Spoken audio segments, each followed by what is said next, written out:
The village of the Hot Kangaroo sat at the place where the Pine River came down from the north and met the Wisconsin River, and the two bodies of water joined and moved south together toward the broad, flat country below.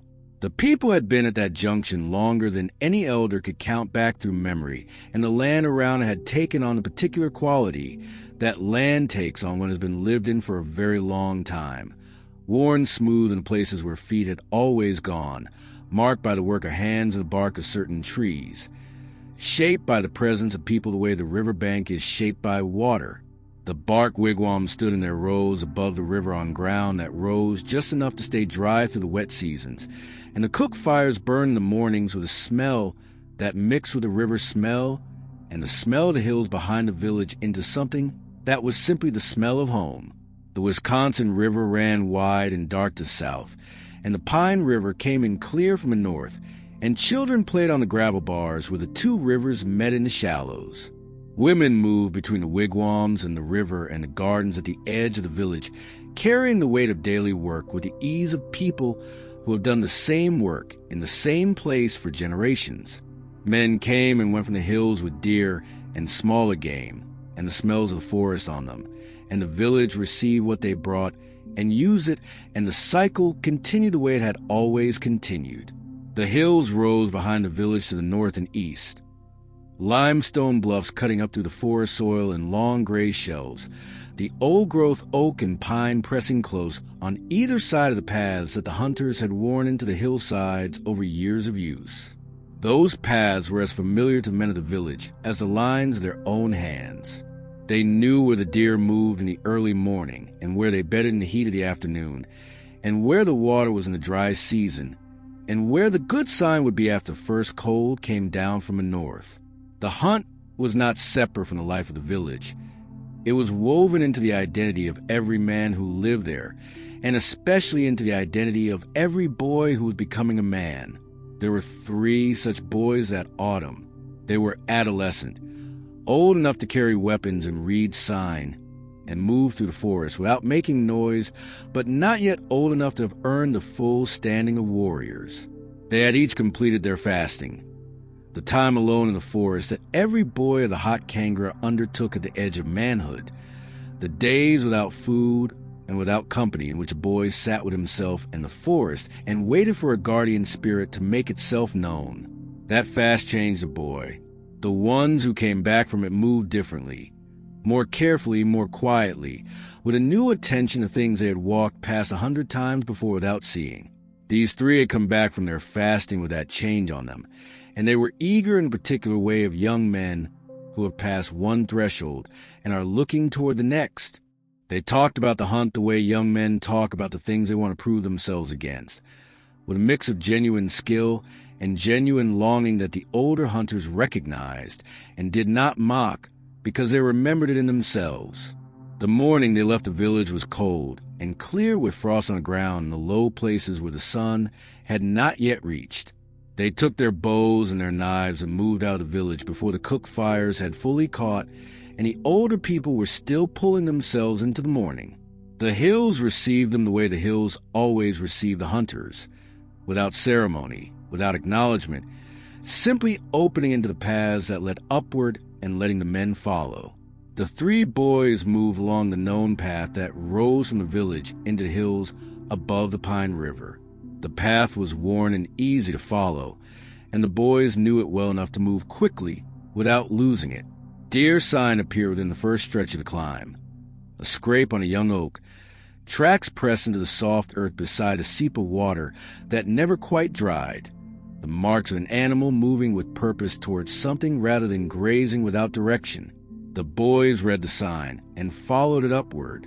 The path took them into the denser forest where the canopy closed overhead and the light came down in pieces through the branches, and the sound of the rivers below grew faint and was replaced by the ordinary sounds of the forest, wind in the high branches, the distant call of a bird, the creak of an old tree working against the cold.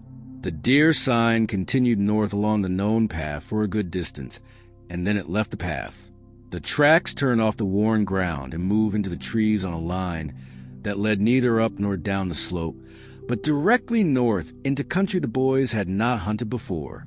They stood at the point where the sign left the path, and looked at the ground, and looked at each other. The deer was moving with intention, in a direction none of them had followed before, and the sign was fresh and clear, and the morning was young. They left the path and followed. The forest changed as they moved north away from the known ground.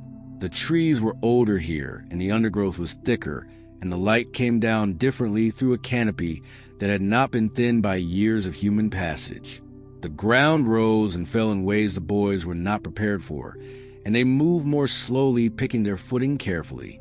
The deer sign continued ahead of them, steady and unhurried, and the boys followed it through a long stretch of unfamiliar hillside that took them deeper into the limestone country than any of them had gone before. Time passed in the way time passes when you are moving through the forest with something to follow. Not quickly, but without weight, the attention so fully occupied by the ground ahead that the hours do not announce themselves. The trail led them at last to the head of a ravine. It opened in the hillside without warning. The ground simply fell away in front of them, and the ravine cut down to the limestone in a long diagonal gash that went deep enough that the bottom was in shadow even in the middle of the morning. The walls were raw limestone streaked with dark moisture and hung in places with the roots of trees that grew along the rim above. The ravine was narrow enough that a man could have thrown a stone across it, and wide enough that the far wall felt like a different place than the near one. The deer tracks went down into along a slope of loose rock and soil that angled toward the bottom, and the boys looked down and saw at the base of the ravine a darkness in the limestone wall that was not shadow, a cave mouth, irregular and low, set into the rock where the ravine floor met the far wall. The deer tracks led to it and stopped there. The boys stood at the rim and looked down for a moment, and then they began to pick their way down the slope.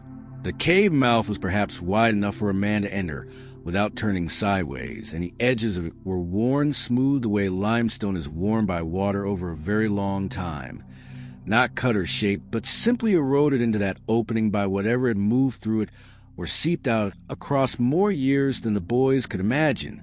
There was no sound coming from it that any of them could name.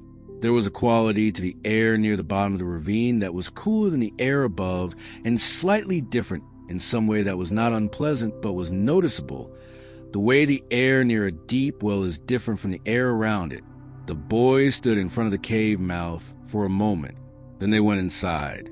They did not come back out that day.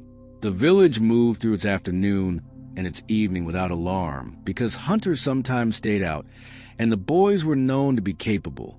It was not until the second morning came and the three were still absent that the mothers went to Great Eagle.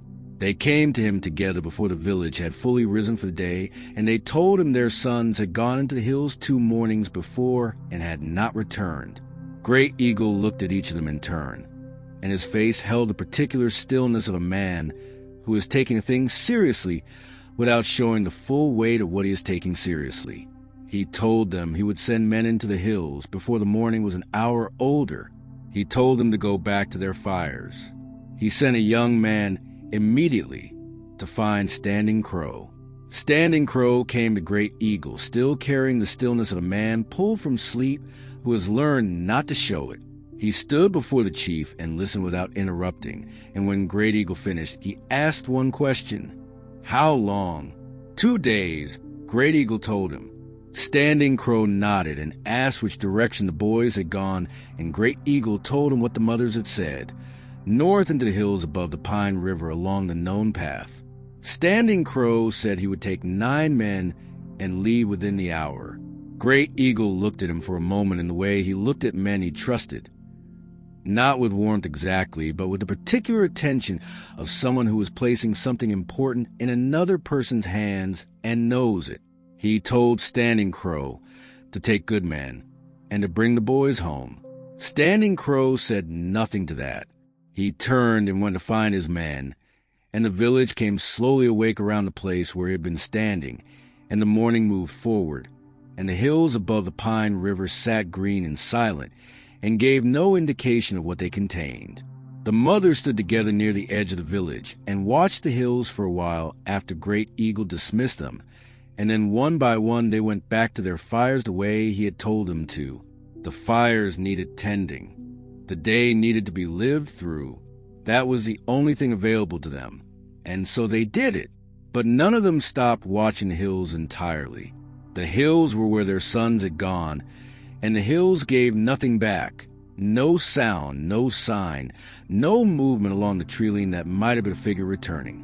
Just a green slope rising into the limestone country above the rivers, and the ordinary sounds of the forest, and the particular silence that sits inside all that ordinary sound when something that should be present is not. Great Eagle sat outside his wigwam in the last light of that second day, and looked north toward the hills, and said nothing to anyone who passed. Standing Crow had been a warrior of the hot kangaroo for long enough that the village had stopped thinking of him as young, even though he was not yet old. He was built the way the limestone bluffs were built, not for appearance but for endurance, and he moved through the world with the particular economy of a man who had learned that unnecessary motion cost something, and he had no interest in spending what he did not need to spend. He had hunted every stretch of hill country above the rivers, and knew the forest the way a man knows something he has spent years paying attention to, the paths, the landmarks, the way it sounds when something in it is wrong. Great Eagle had sent for him before first light, and Standing Crow had come directly without stopping to eat or dress beyond what he was already wearing, and he had listened to what Great Eagle told him without asking questions until Great Eagle finished. Then he asked the one question he needed answered: which direction? North. Great Eagle told him, above the Pine River along the known path. Standing Crow nodded and turned and went to find his men. He chose 9 of them with the deliberateness of someone who understood that the choice itself was part of the preparation. He chose steady men who had been in difficult situations and had not made them worse. Men who would do what needed to be done when they arrived at whatever they were going to arrive at without requiring explanation or encouragement. The 9 men came together before the village was fully awake, and no one said anything unnecessary. They carried bows and knives, and Standing Crow told 2 of the men to bring materials for torches, dry bark and fat and cord, because he did not know what they were going into and preferred to have light available. They left the village while the cook fires were still catching, and the smell of the morning smoke followed them up the path into the hills.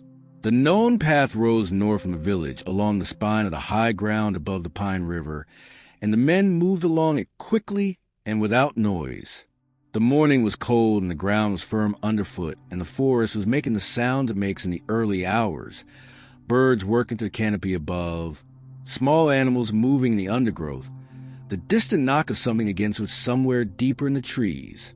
Standing Crow led from the front with his eyes moving between the path ahead and the ground on either side and the tree line above, and he was already reading the forest for anything that did not fit.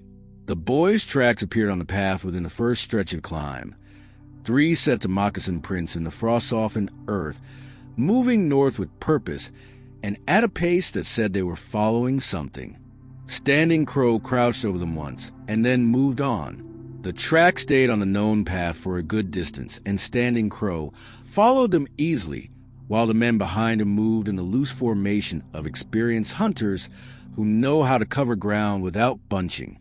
Then the tracks left the path. Standing Crow stopped at the point where the boys had turned off the worn ground and moved into the trees to the north, and he stood there for a moment reading the ground around the departure point. The deer sign was there too, hooves and the boys' moccasins moving together off the path onto a line that led into country. Standing Crow had passed the edge of, but had not gone deeply into. He turned back to his men and said the trail goes north, and then he turned back to the trees and followed it. The forest was different off the known path in a way that forests are always different when you leave the ground that has been worn by use. Older feeling, the undergrowth thicker, the light coming down at different angles through a canopy that had not been thinned by years of human passage underneath it. The ground rose and fell unpredictably across the limestone hillside, and the men adjusted their pace and moved more carefully and said less. The trail was clear enough, The deer and the boys had moved through this ground without trying to conceal their passage, and the sign was readable. But reading it required attention that left less room for conversation, and the men gave their attention to the ground and let the silence do what it needed to do. Time passed in the way it passes, on a long trail with something at the end of it. The hills rolled on and the forest deepened around them, and the sound of the rivers below the village grew distant, and then disappeared entirely into the general sound of the forest and the wind. Standing Crow tracked without stopping for the better part of the morning, and the men behind him followed without complaint, because complaint was not something these men carried into the hills. The trail led them at last to the head of the ravine. Standing Crow came to the edge of it and stopped, and the men behind him stopped, and they all stood at the rim and looked down. The ravine cut down to the limestone in a long gash that went deeper than Standing Crow expected. Deep enough that the bottom was in a different quality of shadow than the ground above, the walls raw and wet and streaked with mineral staining in long vertical lines that made the stone look like it had been weeping for years. The floor of the ravine was narrow and cluttered with fallen rock, and the far wall had the cave-in quality of limestone that had been worked on by water from the inside for a very long time. Standing Crow could see from the rim where the deer tracks and the boys' tracks went down a loose slope of soil and broken rock that angled into the ravine from a near side, and then across the ravine floor toward the far wall. He could see the cave mouth from the rim. It sat in the far wall at the base of the ravine, a dark, irregular opening in the limestone, not large, not shaped by anything other than the slow, patient work of water and time. The tracks went to it. They did not come back out. Standing Crow looked at the cave mouth for a moment from the rim, and then he began working his way down the slope into the ravine, and the 9 men came down behind him. The descent took some time because the slope was loose and required care, and Standing Crow moved slowly and tested his footing with each step, and the men did the same. When they reached the floor of the ravine, the air was noticeably different, cooler and stiller, and carrying something underneath the smell of wet stone that Standing Crow could not immediately name, but that registered in him the way things register that the body knows before the mind does. The cave mouth was 10 paces in front of him. The tracks went in. He turned to his men and told 2 of them to make torches. They did it quickly. The dry bark wrapped and tied, and the fat applied, and a coal from a carried ember coaxed into a flame. 2 torches were lit. Standing Crow looked at the cave mouth and at the tracks going into it, and at the torches burning in his men's hands. He told 2 of the torch carriers to go inside and follow the tracks and call out if they found the boys. He told them to keep their voices loud, so the men outside could hear them. The 2 men looked at each other, and then at Standing Crow, and then they went to the cave mouth and ducked inside, and their torchlight disappeared into the dark. Standing Crow stood outside with the remaining 7 men and listened. He could hear the 2 men inside for a little while, their footsteps on the stone, a word called back and forth between them, and then those sounds faded and the ravine was quiet. The sun was moving and the light in the ravine shifted slowly as the afternoon came on, and the 2 men inside did not return. Standing Crow waited with the patience of a man who had learned that premature action is its own kind of failure. He stood at the cave mouth and listened, and the men behind him stood and listened, and the ravine held its silence. Then Standing Crow stepped close to the cave mouth and called into it.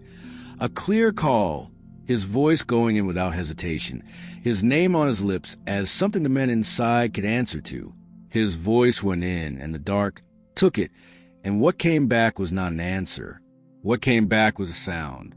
It was faint at first, so faint that Standing Crow thought for a moment he was imagining it, but it grew in the space of a few breaths from faint to present, and what it was when it arrived fully was unlike anything Standing Crow had heard in all his years in the forest or on the river or in the village or anywhere.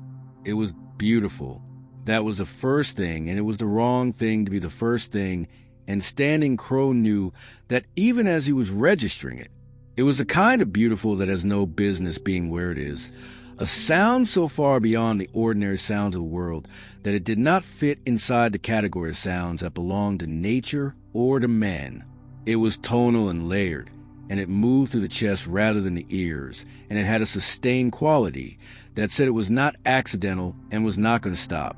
Standing Crow knew what it was. Every man in the ravine knew what it was. It was a death song. The song a warrior sings only when it is accepted that he is about to die. The last expression of a man's spirit before it leaves the body. The most sacred and most final sound a warrior, the hot kangaroo, could make. It was coming from inside the cave, and it was not coming from one voice. It was coming from two. Standing Crow turned to the remaining 7 men, and what he saw in their faces was the same thing he was holding in himself.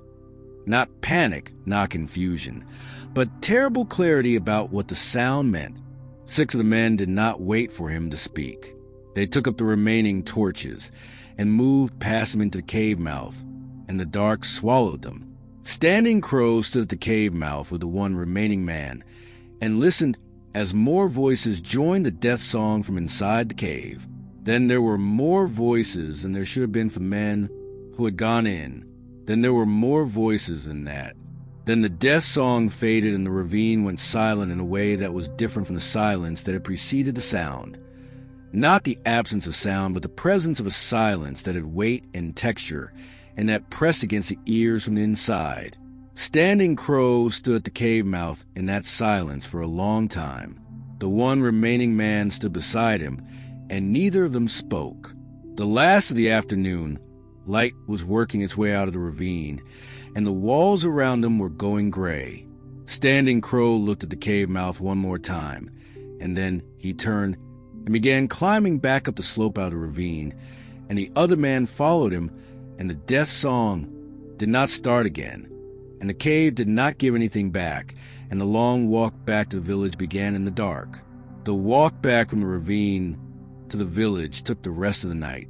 Standing Crow and the one remaining warrior moved through the dark forest without torches because the torches had gone into the cave with the men who were now gone, and neither of them had thought to bring one out before the last light disappeared into the ravine behind them. They moved by feel and by memory. Standing Crow knew the shape of the hillside well enough to navigate without light, and the other man stayed close and followed his lead without being told to. The forest was dark and cold and made the sounds it always made at night. Insects in the undergrowth and owls somewhere above them. The wind working through the upper branches in long, slow passes. And those sounds were the same sounds Standing Crow had moved through for years without registering them as anything other than the background of the world. But they registered differently now. Not because they had changed, but because Standing Crow had changed in the hours since he had last moved through this forest in the other direction with 9 living men behind him. He was bringing back 2 when he had left with 10, and the weight of that was a physical thing he carried in his chest for every step of that walk, and it did not lighten as he moved. He did not think about what he had heard in the ravine or about the sound that had come out of the cave, because thinking about it directly did not seem like something the dark forest was the right place for.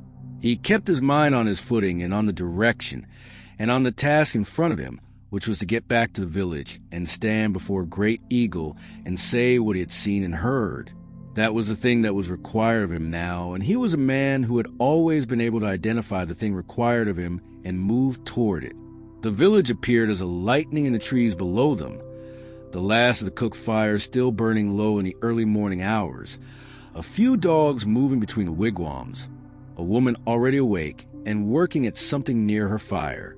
Standing Crow came into the village at a pace that was not running, but was faster than the pace of a man returning from a successful hunt, and the dogs felt the difference before the people did. By the time he reached the center of the village, several people had come out of their wigwams and were standing in the dark watching him come, and by the time he reached Great Eagle's wigwam, a small crowd had gathered in a way that crowds gather in a village when something is returned that should not have come back the way it came back. The mothers of the 3 boys were there. They had not slept. They looked at Standing Crow when he came into the light of the fire, and they looked at the one man behind him, and they understood from the arithmetic of what they could see exactly how large the night had been. Standing Crow stood before Great Eagle, and Great Eagle looked at him with the particular stillness of a man who is preparing to receive something he has been dreading since the moment he sent the search party out. Standing Crow told him everything. He described the path into the hills and the point where the boys' tracks had left it, and the hours of following and the ravine appearing at the end of the trail. He described the descent and the cave mouth, and the tracks going in and not coming out. He described sending the first men in with torches. He described the waiting and the silence, and then the death song rising from inside the cave and what it sounded like, the weirdness of its beauty in that place. And he described the 6 men rushing in after sound without being told to. He described staying outside and listening as more death chanting rose from the cave and there should have been voices for. He described the silence that came after. He told Great Eagle that he had called into the cave and gotten no answer, and that he had stood at the cave mouth for a long time before turning back. He said the number plainly. 11 men were in the cave on top of the 3 boys. Great Eagle listened to all of it without speaking once. His face held an expression that Standing Crow had never seen on it before. Not fear, not grief, not anger. Something underneath all of those that had no name Standing Crow knew. When Standing Crow finished talking, Great Eagle was quiet for a long time. The fire in front of them burned, and the gathered people stood in the dark around it, and nobody spoke. Then Great Eagle asked one question. He asked if any of the men had made a sound when they disappeared. Standing Crow said no. He said there had been no sound of any kind from any of them. Not a cry, not a struggle, not a fall. They had simply stopped being there. Great Eagle nodded once and looked into the fire and said nothing more that night. He told the people gathered around him to go back to their fires. He told Standing Crow to sleep. He sat alone by his fire after everyone had gone, and the village moved into the gray hours before dawn, and the hills above the rivers held the dark in them until the light came back, and even then, they kept whatever was inside the ravine to themselves. The village did not sleep well that night in any wigwam, and the morning came heavy and slow. Great Eagle was already standing and dressed when the light was barely more than a gray suggestion above the eastern hills, and he sent word through the village before the cook fires were lit that he needed 100 men prepared to move into the hills by the time the sun was fully up. The word moved through the village quickly, and the village responded the way a community responds when the person who leads it makes a request that carries weight. Not with argument, not with hesitation, but with the careful, focused energy of people who understand that something serious is happening and that their part in it is to be ready. Men came out of their wigwams and began preparing. They checked their weapons and their knives, and they gathered torches in numbers that reflected an understanding that they might need more light than they had. And they dressed for the hills and for the cold that still sat in the limestone country above the rivers in the mornings of that season. Standing Crow was among them. He had slept for a few hours, and it had not been the kind of sleep that restored anything, but it had been enough to carry him through what came next, and he stood beside Great Eagle as the 100 men assembled, and he watched the chief look at the assembled warriors with the face of a man who is counting what he has and measuring it against what he is taking it toward. Great Eagle was a large man, but what made him large in a way that mattered was not his physical size. It was the quality of his attention when he directed it at something. He directed it at the assembled warriors now, and then he turned and led them out of the village and north into the hills along the known path. 100 warriors moving through the forest together do not move the way 10 warriors move. The sound of it was different, not loud, because these were men who knew how to move in the hills, but present in a way that a smaller group was not, a weight of footsteps and breath and living bodies pressing to the forest that made the trees feel closer and the path feel narrower than it was.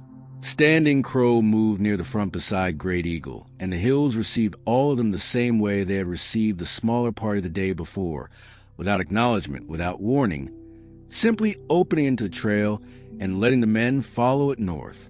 The path to the point where the boys' tracks had left it took the better part of the morning, and Great Eagle led the 100 men along it without stopping. When they reached the departure point Standing Crow indicated, and Great Eagle looked at it for a moment, and then followed Standing Crow off the known path and into the unexplored ground beyond it. The terrain was the same: the unfamiliar hills, the older forest, the uneven limestone hillside, but it felt different with 100 men moving through it than it felt with 10. The forest seemed to notice them. The birds that had been moving through the canopy went quiet ahead of them as they moved, and the undergrowth on either side of their line held a stillness that felt watchful rather than empty. They reached the rim of the ravine before the afternoon had run out of light. The 100 men stopped at the rim, and Great Eagle looked down at the ravine floor and at the cave mouth in the far wall, and he stood there for a long moment without moving. The death song was audible from the rim. It drifted up from below in the same sustained beautiful registers that Standing Crow had heard the day before, unchanged, undiminished, as if the night and the morning and the 100 men arriving at the rim above it had made no difference to whatever was producing it. Great Eagle looked at it for a long time, and then he turned to his men and chose 30 warriors and 5 men to carry torches. He chose them by name, and each man stepped forward as his name was called, and the 35 descended into the ravine with their torches lit and their weapons ready, and Great Eagle watched them go down. They reached the floor of the ravine and moved to the cave mouth, and Standing Crow watched their torchlight from the rim as it entered the cave and moved inward, and then the light disappeared around a bend in the passage and was gone. Great Eagle called down to them. His voice went into the ravine and into the cave, and what came back was an echo, and then underneath the echo the death song. Fuller now, richer, as if it had new voices in it. Great Eagle kept calling, and the echo kept coming back, and the death song kept rising underneath the echo, and the 30 warriors and 5 torchbearers did not come out of the cave and did not make a sound that belonged to living men moving through a passage.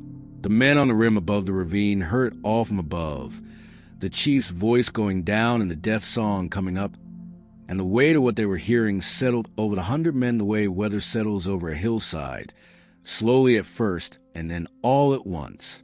Great Eagle stopped calling. He stood at the rim of the ravine and looked down at the cave mouth, and the cave mouth gave nothing back. 30 of his warriors and 5 torchbearers were gone. The death song filled the ravine below him with its terrible beauty, and Great Eagle stood above it and did not move and did not speak, and the 100 men behind him stood and waited for whatever he was going to do next. Great Eagle stood at the rim of the ravine long enough that the men behind him stopped shifting their weight and simply went still themselves the way men go still when the person leading them has gone somewhere inside his own thinking and needs a moment before he comes back out. The death song rose from below in its steady, beautiful registers, and the cave mouth in the far wall of the ravine held the dark inside it and gave nothing else. Great Eagle turned from the rim and descended into the ravine himself, and the remaining warriors came down behind him, and the slope took them one by one into the deeper shadow of the ravine floor, until a whole body of men stood on the narrow floor with the limestone walls on both sides, and the cave mouth directly ahead, and the death song all around them at close range for the first time. At close range, it was different than it had been from the rim.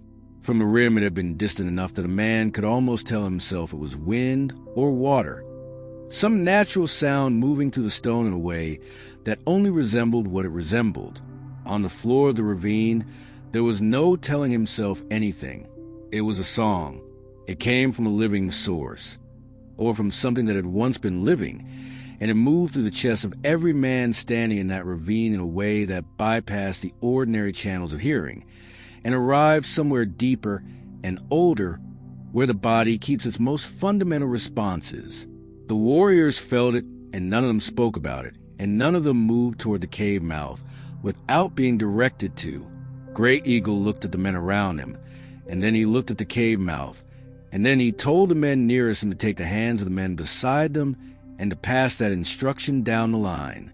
He walked the length of the remaining warriors himself, and he watched the chain form hand by hand from one end to the other, each man gripping the hand of the man to his left and the man to his right, until a whole body of remaining warriors was connected in a single line. Great Eagle positioned himself near the front. He chose a man at the very front of the chain deliberately, a warrior whose name meant something in the language of steadiness that Great Eagle respected. And he positioned himself directly behind that man and took his hand and felt the grip returned. The chain ran back behind Great Eagle all the way to the cave entrance, and every hand was gripping the hand beside it with the focused intentionality of men who have been told that the grip is a thing that will keep them and who believe it. The chain moved toward the cave mouth and entered. The dark received the front of the chain, and the middle followed, and the rear of the chain was still outside in the gray light of the ravine, when the front was already inside the cave, moving through the dark with the torchlight pushing its small circles back against the black walls. The cave was cold in the way deep stone is cold. Not the cold of weather, but the cold of a place that has never been warm and has no memory of warmth and no expectation of it. The floor was uneven limestone, and the walls were close, and the ceiling rose above the torchlight into a darkness that the flames could not reach. The death song was everywhere inside, not louder, not softer, simply present in every direction at once, as if the stone itself were producing from every surface simultaneously. Great Eagle moved through it with his hand, gripping the man in front of him and the man behind him, and he felt both grips steady and real and present, and the chain moved deeper into the cave along the passage that bent and narrowed, and then opened again as the limestone shifted around them. Then the hand in front of Great Eagle was gone. He had felt no release. He had felt no pulling away. He had felt no transition of any kind between the hand being there and the hand not being there. The grip had simply ceased to exist between one step and the next, the way a sound ceases when something that was making it stops without warning. Great Eagle reached forward immediately into the dark and found air. He called the man's name once into the passage ahead, and the death song answered him. From behind him, he felt the man whose hand he was holding gripped tighter for a moment, and then that grip was gone too. Not released, simply absent, and Great Eagle turned, and the man behind him was not there, and the man behind that man was not there, and the chain was collapsing forward in sequence, each absence triggering the next the way a line of stones falls when the first one goes. Great Eagle moved back along what remained of the chain, pulling men toward the cave mouth, and calling out, and the men who were still present responded to his voice and moved toward him, and he counted them as he moved, and the number was wrong. Not catastrophically wrong yet, but moving in that direction with each step he took back toward the entrance. The chain came out of the cave into the gray light of the ravine with fewer men than had gone in. Great Eagle did not count the gap aloud. He stood at the cave mouth and looked at the men who had come back out, and the death song continued behind him from inside the cave with the same sustained beauty it had held since the first time Standing Crow had heard it the day before, and it did not acknowledge what had just happened any more than it had acknowledged anything else. The men in the ravine looked at Great Eagle, and Great Eagle looked back at them, and the silence between the death song and the moment held itself for a long stretch. Then Great Eagle spoke. He asked for a rope. A length of stout rope was brought down from the men waiting above the ravine rim, passed hand to hand down the slope, and delivered to Great Eagle, who took it and held it and looked at it for a moment. He looked at the rope, and he looked at the cave mouth, and he looked at his man. A warrior stepped forward without being asked. A young man whose name Great Eagle knew, and whose family Great Eagle knew, and who stepped forward with a particular expression of someone who has made a decision before the moment required it, so that when the moment came, the decision was already behind him. Great Eagle looked at this man for a moment, and then he crouched down and tied the end of the rope around the man's waist himself. He did not hand the rope to someone else to tie. He tied it with his own hands, and he checked the knot twice, and then he looked up at the young warrior, and the young warrior looked back down at him, and something passed between them in that exchange that the other men in the ravine felt without being able to name. Great Eagle stood and handed the loose end of the rope to the men behind him and told them to take hold of it. Enough men to haul it back quickly if they needed to. He told the young warrior to move slowly into the cave and to jerk the rope with every step, so the men outside could feel him moving forward and know he was still there, He said that when the jerking stopped, the men outside would haul the rope immediately. The young warrior turned to the cave mouth and walked in, and the rope fed out behind him through Great Eagle's hands and into the dark. The men holding the outside end of the rope felt the jerks coming through it. One pull, then a pause, and another, steady and deliberate, each one a confirmation that the man on the other end was still present and still moving forward. The men counted the jerks without speaking. Great Eagle felt them through the rope and counted them too, and each one was a small specific relief that he did not let show on his face. Then the jerk stopped, not gradually, not a slowing followed by a stop. The rope went from jerking to completely still in the space between one heartbeat and the next, the same total stillness that a rope has when there is nothing attached to the far end. Great Eagle did not wait. He said, "Haul it," and the men hauled it, and the rope came back through their hands quickly, and the end of it came out of the cave mouth and swung in the air in the ravine, and the loop that had been tied around the young warrior's waist was there, still tied, the knot unchanged, the rope without a mark or a burn or any indication that anything had happened to it. The young warrior was not in it. He was not anywhere in the ravine. He was not making a sound from inside the cave. He was simply not present in any of the places that a living man occupies, and the rope that had been tied around him had come back without him and without explanation and without a mark. The men in the ravine looked at the empty loop. Great Eagle held the rope in his hands and looked at the empty loop. The death song rose from the cave behind him in its unbroken, beautiful, terrible registers, and the limestone walls of the ravine held it on both sides, and the gray light of the late afternoon came down from above and illuminated the faces of the warriors, who were standing in the ravine with expressions that had moved past the category of fear into something that had no common name among men who are accustomed to facing things they can fight. Great Eagle dropped the rope. He turned to the men in the ravine, and he said the cave was forbidden. He did not explain what he meant by forbidden, because there was nothing to explain. He said it, and every man in the ravine understood it, and the understanding was not about obedience to an edict.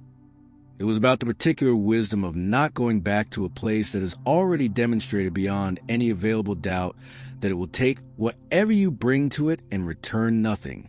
The warriors came out of the ravine and back through the hills to the village in the last light of that day, and Great Eagle led them home, and said nothing on the journey, and no man walked beside him.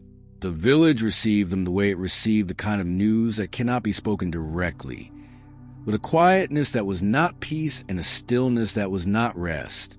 In the days that followed, 3 men from the village went to the ravine, despite the edict. They went on separate days and for their own reasons, and none of them came back. Great Eagle did not send anyone after them. He issued the edict again before the full village. The ravine was forbidden. The cave was forbidden. The hills above the cave were forbidden. And this time the words carried the weight of everything the village had already lost, and no one argued and no one went again. The losses settled into the community the way old losses settle.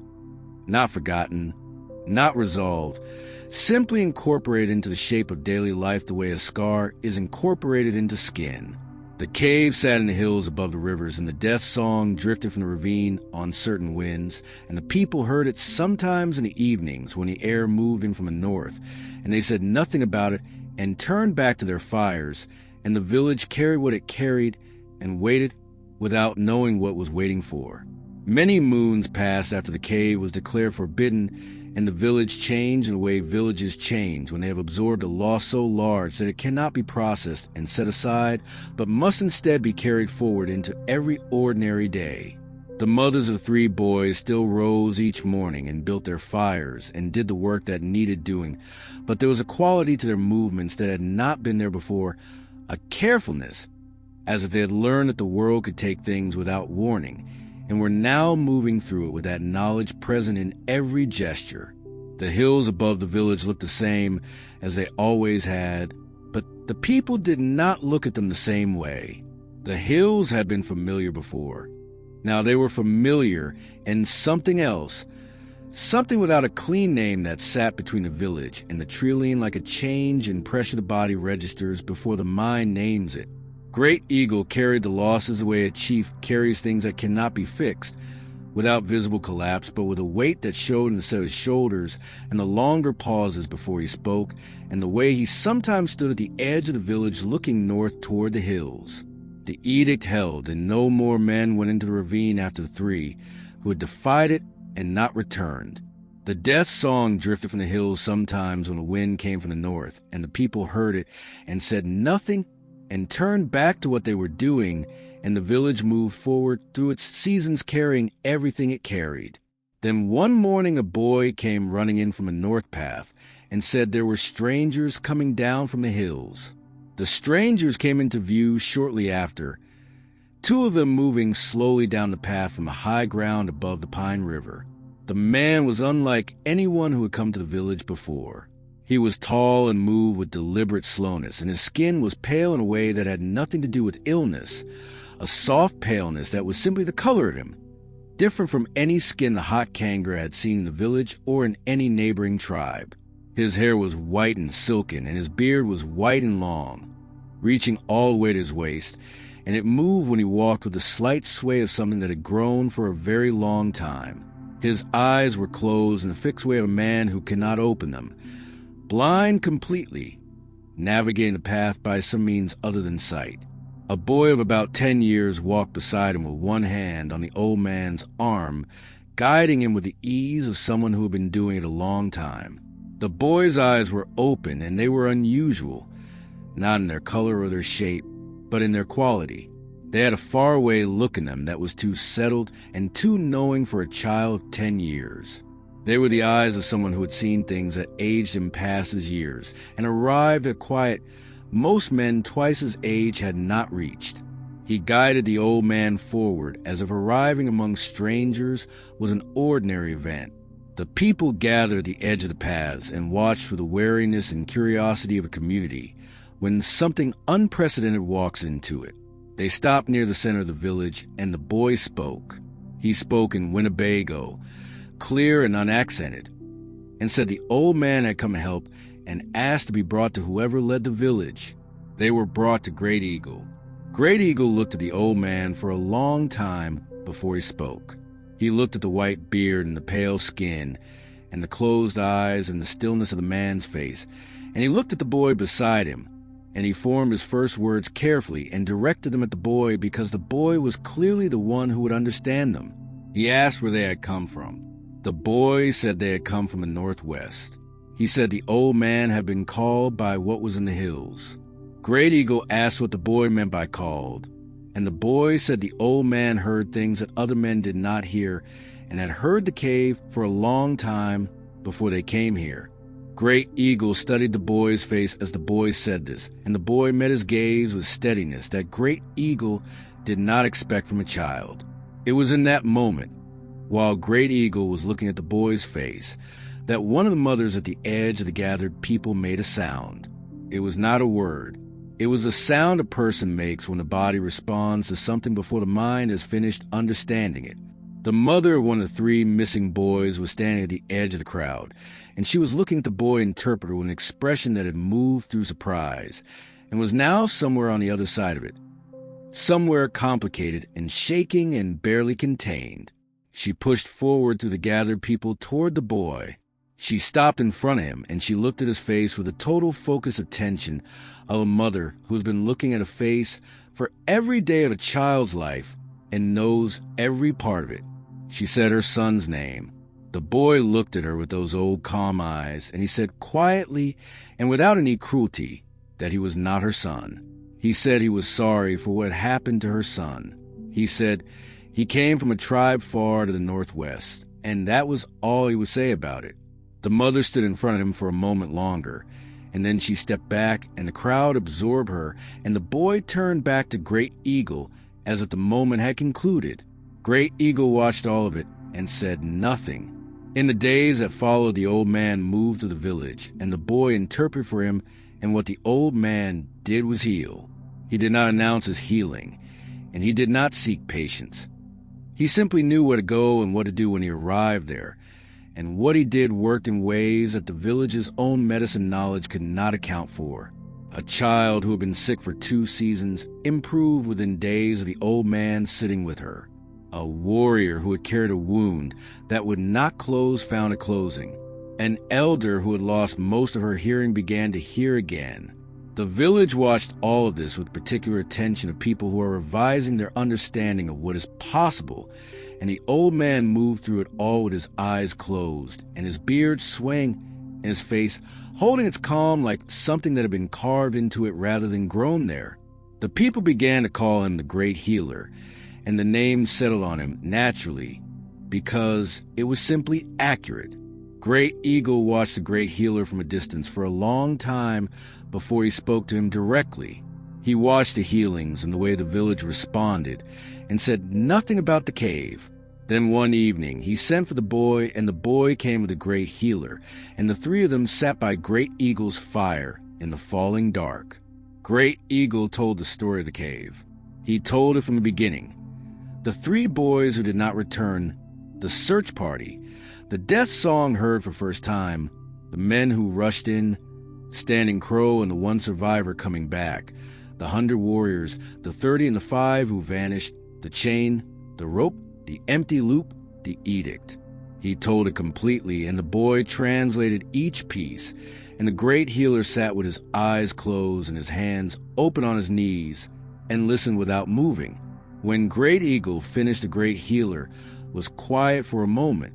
Then he spoke in his own language, and the boy translated. He said, "Lead me to this cave." Great Eagle looked at the boy, and the boy looked back at him, and the fire between them moved in a breath of night air, and Great Eagle said he would take him in the morning. The next morning, Great Eagle led the Great Healer and the boy north through the village and north along the known path into the hills, and the village followed, because a village follows when its chief walks toward the thing that has been frightening it. Not out of bravery always, but out of the need to be present at the moment when something is resolved or when the way of it finally becomes visible in full. The procession moved through the forest along the known path and on the ground beyond the path and through the unfamiliar hills and the old-growth forest and the limestone country, and when the ravine appeared ahead of them, the people spread out along the rim above it naturally, not organized, not directed, simply filling the rim and forming a great semicircle the way people form around something they need to witness, but are not certain they want to be near. The warriors among them had their hands on their weapons. Great Eagle led the Great Healer and the boy down the slope into the ravine itself, and the death song was already audible as they descended. Present and rising, richer than it had been since the days when 100 warriors had stood in this ravine, as if whatever was inside the cave had been waiting, and was now responding to the approach of these 2 particular figures. By the time they reached the floor of the ravine, the death song was louder than it had ever been, not painful but overwhelming, filling the ravine from wall to wall, and rising up the limestone sides, and spilling over rim to where the gathered people stood above. Great Eagle felt in his chest in a way he had felt it every time he had stood near the cave, but this time there was something different in it, a quality of anticipation, as if the sound were directed rather than simply emanating. The leaves of the trees along the rim above them stirred in a wind that was not blowing anywhere else. The warriors above fingered their weapons. The Great Healer stopped at the cave mouth and turned his face toward it, his blind eyes closed, his white beard moving in the sound wind. And he stood there for a moment that stretched past what a moment usually contains. Then he and the boy walked slowly and deliberately into the cave together. Their footsteps were audible for a little while on the stone inside, the old man's measured tread and the boy's lighter step. And then the footsteps faded into the dark, and the passage swallowed them, and the death song rose one final time to a pitch that made the people on the rim above press their hands to their ears, and then it stopped. It stopped with completeness and a suddenness that hit the ravine like something physical. Not the trailing away of a sound that is finished, but the absolute cessation of a sound that has been cut. The ravine filled with silence so total that the people above could hear each other breathing. Nobody spoke. Nobody moved. The cave mouth sat in the far wall of the ravine with its dark interior unchanged, and the Great Healer and the boy were inside it somewhere, and the death song was gone in the silence where it had been was the loudest thing anyone in that ravine or on that rim had ever heard. The people stood in their great semicircle along the rim, and the silence that had replaced the death song held them in place the way cold holds water. Nobody had directed them to stay or told them not to speak. The silence had arrived with such authority that speaking into it seemed like something that would cost more than anyone was prepared to spend. The warriors kept their hands near their weapons because that is what the body does when it does not know what else to do. The mother stood among the gathered people and watched the cave mouth in the far wall of the ravine below them, and the cave mouth held its dark interior without offering anything back. Great Eagle stood on the ravine floor between the cave mouth and the slope, still the way a large stone is still, not passive but completely present. The afternoon light was moving west, and the shadow of the ravine wall stretched across the floor toward the cave mouth. Time moved through that shadow slowly. Nobody could have said how long they stood there, because time in that silence did not move the way it moves when the world is making its ordinary sounds. It moved the way time moves deep in the night, when the world goes quiet and each moment lasts longer than the one before. Then footsteps came from inside the cave. They were faint at first, feet on uneven stone, growing gradually the way a sound grows when something approaches through a passage. The people on the rim heard them first, and several warriors straightened, and the movement passed through the crowd like a ripple through still water. Great Eagle turned toward the cave mouth and waited. The footsteps came steadily, and then a figure emerged from the cave mouth into gray light of the ravine floor. The great healer, alone. The boy was not behind him. The boy did not follow him out. The crowd watched the cave mouth, and nothing else came through it. One mother on the rim understood before the others did, and the sound she made was not a word, but everyone who heard it understood its meaning. The mother of the boy who looked like her son pressed to the rim and looked down at the cave mouth, and then at the great healer, and the great healer did not look back because his eyes had never opened. He was changed. The change was visible the way weather is visible before it arrives. Not in any single thing, but in the overall quality of his presence. His face carried an expression that had no word in any language the gathered people shared, a serenity that went deeper than calm, as if it had arrived at a place of such complete resolution that nothing in the ordinary world could touch it. His lips held a full and genuine smile that looked like the deepest possible relief. He lifted his face toward the sky, where the last afternoon light fell through the trees on the rim. He lifted his arms as well, both of them slowly, palms up toward the light, and he held that posture for a moment that stretched. Then he began to sing the death song. The same tones, the same sustained layered beauty, but coming now from a living person and sounding different than it had from the dark inside the cave. It sounded like completion, the last note of something very long that has finally been allowed to end. Great Eagle stepped back, and the great healer walked past him toward the slope, and the people on the rim parted, as he came up still singing, and they followed him the way a crowd follows what has been watching when it finally moves. He walked out of the ravine and down through the hills toward the rivers, and the people moved behind him in silence, with the death song moving ahead through the trees and touching everything it reached. The light dropped as they walked, and the people moved behind him the way the tide moves, not because it has decided to, but because it cannot do otherwise. The Wisconsin River appeared through the trees, and the great healer walked the bank, and the people spread out behind him. At the water's edge sat a canoe that had not been there when the people had passed that way that morning, playing no paddle, rocking in the shallows. The great healer stepped into it. He stepped in with the directness of a man who knows exactly what thing he cannot see is. He sat and lifted his face to the sky and sang the last of the death song into the evening, and then the canoe moved. There was no paddle and no current at the bank strong enough to move a loaded canoe.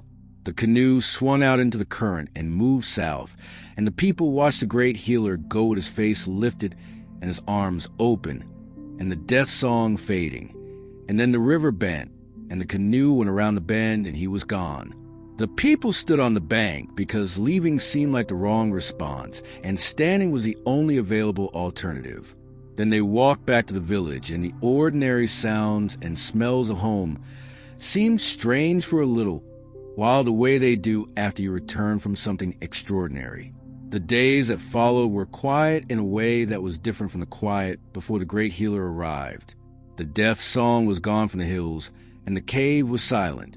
The boy was gone, and the great healer was gone, and nothing had been explained, and nothing had been resolved in a way that things usually need to be resolved to feel finished. And yet something had finished. The village could feel it the way you feel the end of a long illness, even before you are fully well. Great Eagle said nothing about what had happened. He went back to the ordinary work of leading the village, and the village went back to its ordinary rhythms, and the hills above the rivers were simply hills again, familiar and quiet and ordinary in most of their dimensions. A few days after the great healer disappeared, a warrior from the village who had been present at the ravine and who had not been able to stop thinking about the cave went to the cave against the quiet counsel of the men around him. He went alone and without torches, and he came back before the day was over, and he told the men who asked him about it that the cave was passable for a certain distance, and then the passage got too low to walk, and he had turned back rather than crawl. Something in the way he described it made another warrior, a man called Two Wolves, decide to go back with him. The two men went the next day with torches, and they entered the cave together, and they moved to the passable section. And when the ceiling dropped and the passage narrowed, they got down on their hands and their knees, and they crawled forward into the dark with their torches held ahead of them and the cold stone pressing up against their hands, and the absolute silence of the deep cave around them. They crawled for a long time to the narrowing passage, and then the passage opened. It opened the way a fist opens. All at once, the walls falling back, and the ceiling lifting and the space expanding in every direction simultaneously. And the two men stopped crawling and rose to their knees and then to their feet in the dark and stood in a space so large that the torchlight could not find the walls on either side or the ceiling above. Two Wolves held his torch up and turned slowly, and the light moved across the floor of the chamber, and what it found stopped him completely. The floor was covered with them. Hundreds of skeletal remains lying face down on the stone, arm by arm, body by body, covering the floor of the chamber from one edge of the torchlight to the other with their arms stretched out ahead of them, fingers pointing forward, all of them aimed in the same direction, all of them in the same position. It was not random. It was not the scattered disorder of people who had died in a panic or in a struggle. It was a congregation, arranged by intention, or by something that had moved them all to the same posture in the same moment. Face down, arms forward, reaching with everything they had toward the far wall of the chamber. Two Wolves turned the torch toward the far wall. The stone rose from the floor in a formation that water and time had built across more years than any living thing could count, rising and curving back in the unmistakable shape of a seat, a great seat, a throne hewn by nothing but the slow, patient work of the earth itself out of the living rock of the hillside. It was empty. Two Wolves looked at it for a long time. He looked at the hundreds of bodies on the floor between him and it, all reaching for it, all stopped forever at the moment of their reaching. And he looked at the throne, and the throne gave him nothing back. He and the other man backed out of the chamber without turning around, and crawled back through the passage, and came out of the cave into the light of the ravine. And they walked back to the village, and they went directly to Great Eagle, and they told him what they had seen. Great Eagle heard the description of the chamber and the bodies and the throne, and when Two Wolves finished speaking, Great Eagle sat with it for a moment in the way. He sat with things that required him to reach the full depth of his understanding before he responded. Then he said that the cave was sacred to some great spirit, and that it would be sealed before another sun rose over the rivers.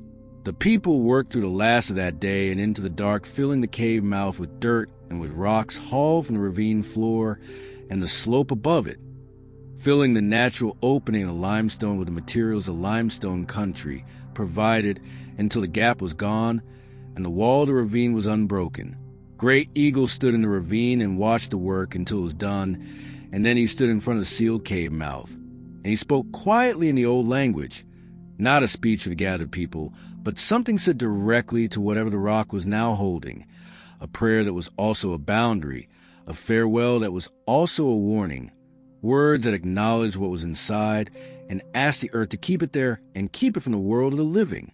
Then he turned and led the people out of the ravine and back through the hills to the village. After a few generations, the people who had been alive when the cave was sealed were gone, and the people who came after them knew the cave only as a story that the old ones told. A ravine in the hills, a cave at the bottom, a song that had come from it, men who had gone in and not come back, a blind man and a boy, a canoe on the river. After a few more generations, the story itself faded into the category of things that are passed along as warnings without the full weight of the event behind them.